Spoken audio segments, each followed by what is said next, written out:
Chapter 12. Anna.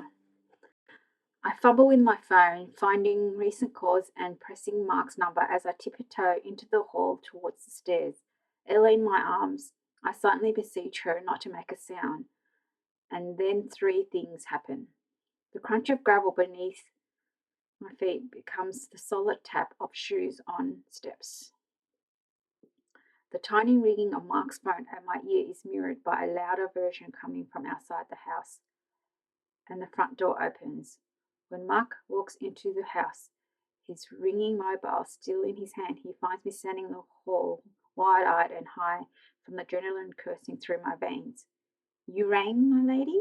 He grins and taps his phone to end the call. Slowly, I lowered my own mobile from my ear, my heart rate refusing to accept the danger has passed.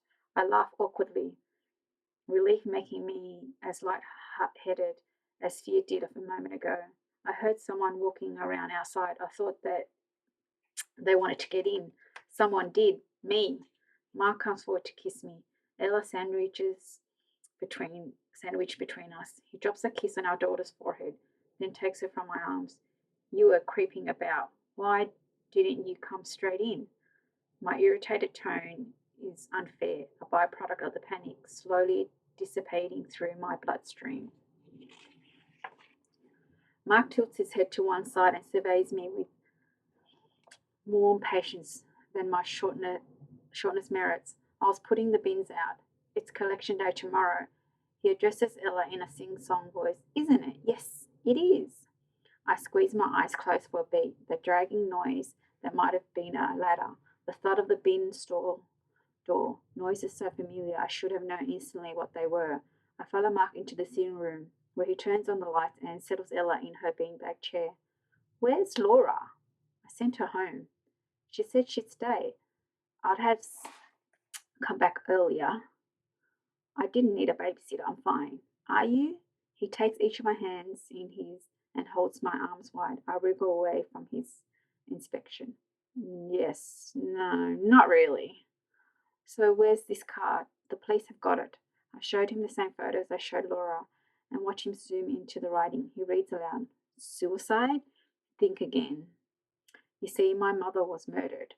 "That's not what it says, though." "But that's the implication, isn't it?" Mark looks at me thoughtfully. "Alternatively, it was an accident." "An accident?" My incredulity is clear. "Why not just say that then? Why the sinister message? The tacky card?" Mark sits down with a long sigh that I hope is less about me and more about having spent the day in a stuffy classroom. "Perhaps someone's trying to point the finger. Negligence rather than a deliberate act. Who's responsible for maintaining the cliff edges?" I say nothing, and when he continues, his voice is softer. "You see what I mean, though? It's ambiguous." "I suppose it is, except Mum left her handbag and phone on the edge of the cliff, which would be a weird thing to happen accidentally as you fell. Unless she'd put them down first, so she didn't drop them. She was looking over the edge or trying to rescue a bird, and the edge crumbled, and..." I sit down heavily next to Mark. "Do you really think it was an accident?" He twists around so we're facing each other. When he speaks, it's gentle, and he keeps his eyes trained on me. "No, sweetheart, I think your mum was deliberately unhappy after your dad died. I think she was more unwell than anyone could have known. And..." He paused, making sure I'm listening. "I think she took her own life." Nothing he's saying is new to me, yet my heart drops back into my stomach, and I realize how much I wanted his alternative narrative to be true, how ready I am to grab onto the lifeline that hadn't even been thrown. All I'm saying is that everything's open to interpretation, including this card. He puts my phone face down on the coffee table, the photos obscured. "Whoever sent it wants to mess with your head. They're sick. They want a reaction. Don't give it to them." The man at the police station put it in an evidence bag. He said they'd check for fingerprints. They're taking it seriously. I want to add, did you see a detective? No, just the man who works on the front desk. He was a detective for most of his service, and when he retired, he came back as a civilian. That's dedication. It is, isn't it?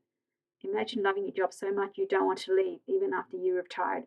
Or you're so institutionalized you can't imagine doing anything else. Mark yawns, his hand too late to catch it. from the front. His teeth are a perfectly pearly white, but from the angle I can see the amalgam filling in the upper molars.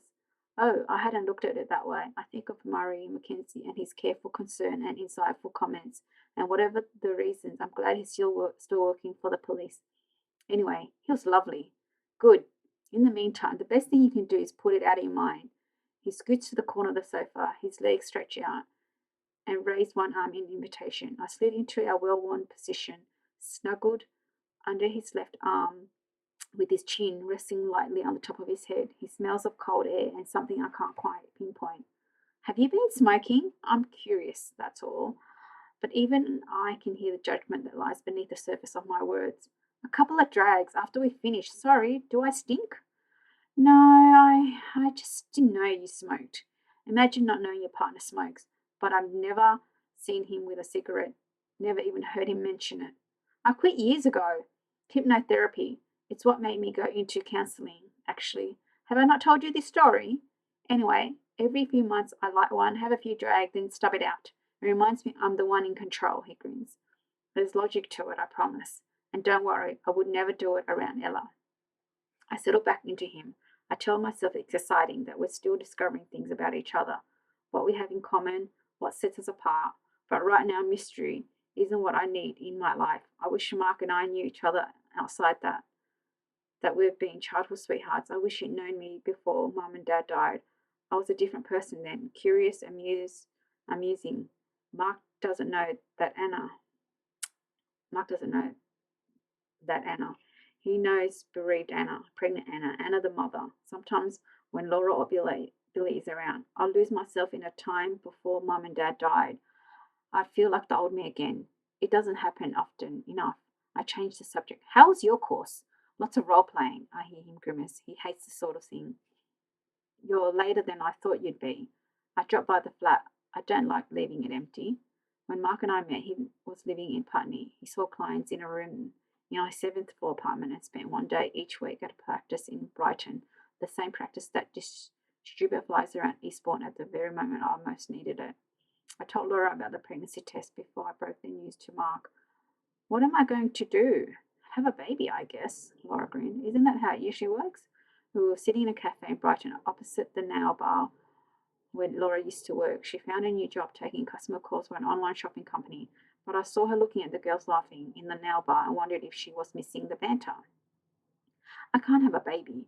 It didn't feel real. I didn't feel pregnant.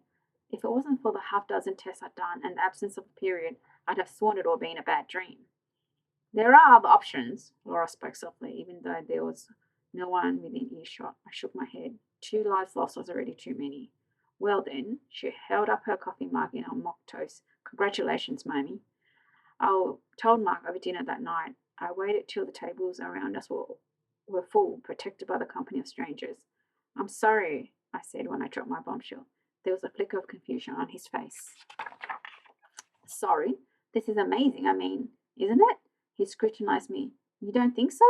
He tried to be serious, but a slow grin was spreading across his face, and he looked around the restaurant as though expecting a round of applause from our oblivious dining companions.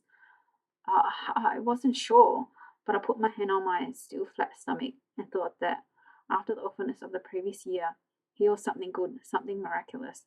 Okay, so it's maybe a little faster than we might have wanted. Just a bit. I could count the weeks we had been together on my fingers. But it is what we wanted. He looked for an agreement, and I nodded vehemently. It was.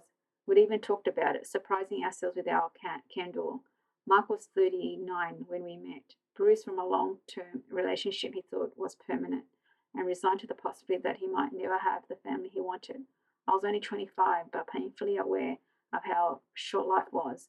My parents' death had brought us together. This baby would provide the clue to keep us there. Gradually, Mark wound down his London-based business and scaled up his Brighton one. Moving in with me and renting the Putney flat, it seemed the perfect solution. The rent covered his mortgage plus a little extra, and the tenants seemed happy to fix anything that went wrong. Or so we thought until a call from our environmental health informed us the upstairs neighbours had complained about a smell. By the time we got there, the tenants had left with the deposit and a month's rent owing.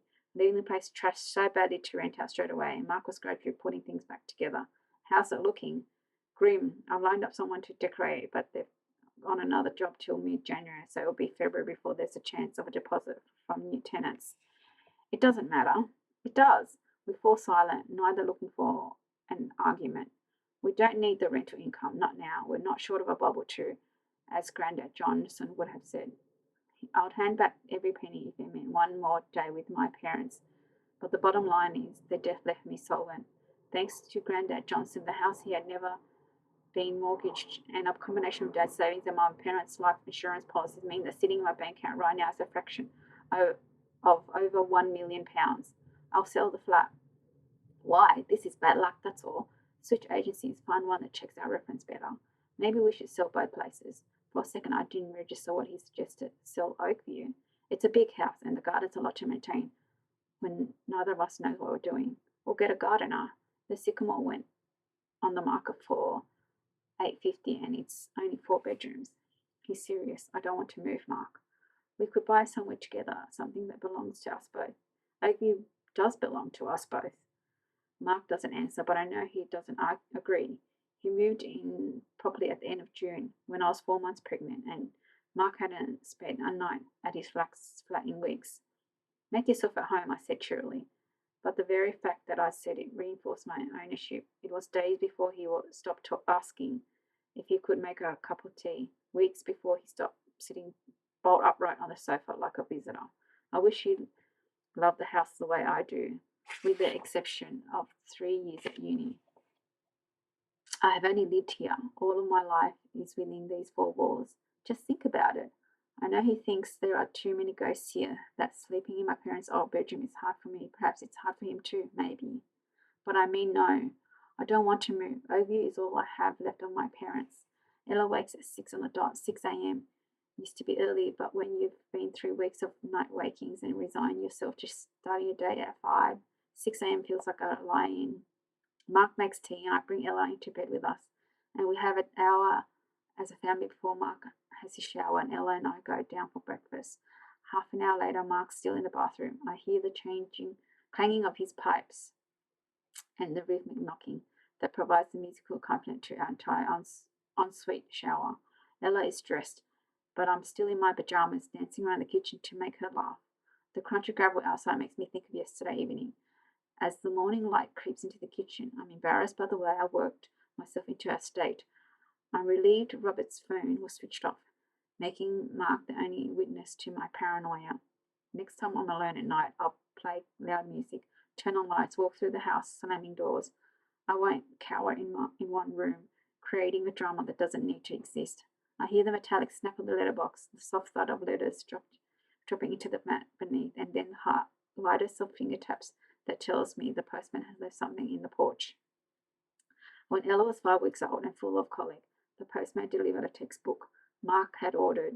It had taken me a full hour to settle her, and she finally dropped off to sleep when the postman banged the door knocker with such force the light fitting rattled. I wrenched open the door in a sleep-deprived postnatal rage, giving the poor man both barrels and then some. Afterwards, when my fury had burned itself out and my cries no longer rivaled Ella's, the postman suggested he might simply leave further packages outside the door with no danger of disturbing us. It appeared I was not the only house on his round at which this was the preferred modus operandi. I waited until his footsteps leave our driveway, not wanting to greet him in my pajamas, and still mortified by my tears that day, that I pad into the hall and collect the post, circulars, more bills, an official-looking letter on a buff envelope for Mark. I take the key from its hook beneath the windowsill and unlock the front door. It sticks a little, and I pull hard to open it, but it isn't the force of opening the door that makes me take a step back, or the icy cold sucked instantly into the warm hall. It isn't the parcel that rests on the pile of logs to one side of the porch. It's the blood smeared across the threshold and the pile of entrails on the top step.